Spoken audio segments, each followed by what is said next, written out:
qui pourrait être bien moins coûteuse en ressources que la gestion actuelle des déchets. Malgré le courage des acteurs, que je salue, le système n'est pas opérationnel, il n'est pas efficace, il n'est pas efficient. Et on le voit dans la ville. Il y a des saletés partout, des immondices. Mais ça aussi, c'est le fait des citoyens. Vous venez, vous construisez, vous cassez tout, vous laissez les gravats.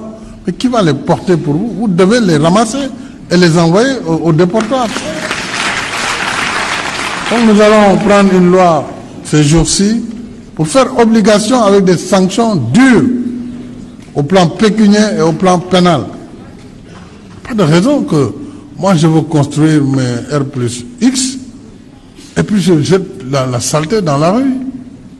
Après moi je vais récupérer le loyer, et je ne vais pas paver le trottoir en face de chez moi, mais qui va le faire à ta place? Donc ça on va mettre un terme à ça. Tous les pays développés sont passés par là. Et nous allons vraiment modifier aussi le système de gestion là. Hier seulement, tard encore, j'avais une réunion avec le ministre et les experts qui nous accompagnent. Ça ne va pas du tout. On dépense des fortunes, presque 20 milliards par an, que l'État met dans les ordures. Est-ce que la ville est propre? Alors, donc il faut changer.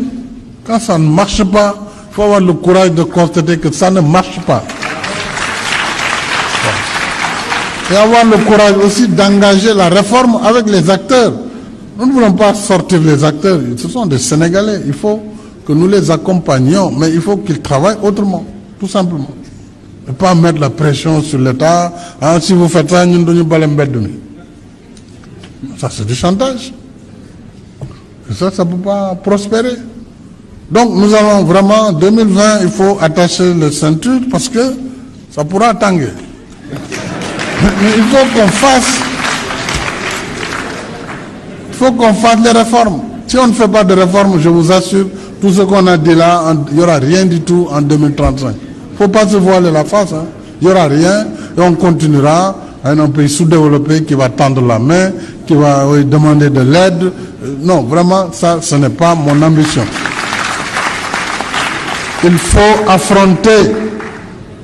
affronter les forces tapis qui sont des forces qui empêchent d'avancer. Si on n'a pas le courage, ce n'est pas la peine. Puis il y a le rek moo fi nekk. Tout le reste là, c'est relatif. Voilà. Ce sont des lobbies organisés en général, et puis en blablabla, dem ci rajo yi, yuuxu fii, voilà, et puis les gens, ils ont peur. Non. Il faut que l'État avance. Mais c'est pour le bien-être de la population. Il faut que la ville soit propre. Il faut que les collectivités s'impliquent, que l'État, l'argent qu'il met, qu'il contrôle son utilisation. Voilà. Ou alors, on va changer de système. On ne va pas quand même aller prendre encore des gens qui vont balayer nos rues et qui vont déposer nos ordures. Nous devons être capables de le faire. Sur ces questions et sur tant d'autres, nous allons, sur 2020, vraiment passer à la vitesse supérieure, surtout que le monde entier nous a fait confiance pour organiser pour la première fois dans l'histoire des Jeux Olympiques, des JOJ, ici, en Afrique, et c'est le Sénégal qui abrite. Dans ces conditions,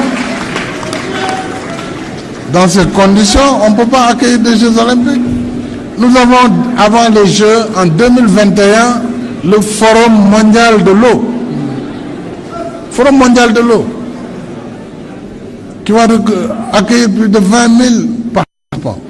Le monde entier sera là. Alors, il y en a des mbalites, vous passez devant le stade Léopold Sédar Senghor, vous voyez le désordre qu'il y a là-bas. Des cars arrêtés à gauche, à droite, des camions. Mais ce n'est pas possible. Ce n'est pas possible.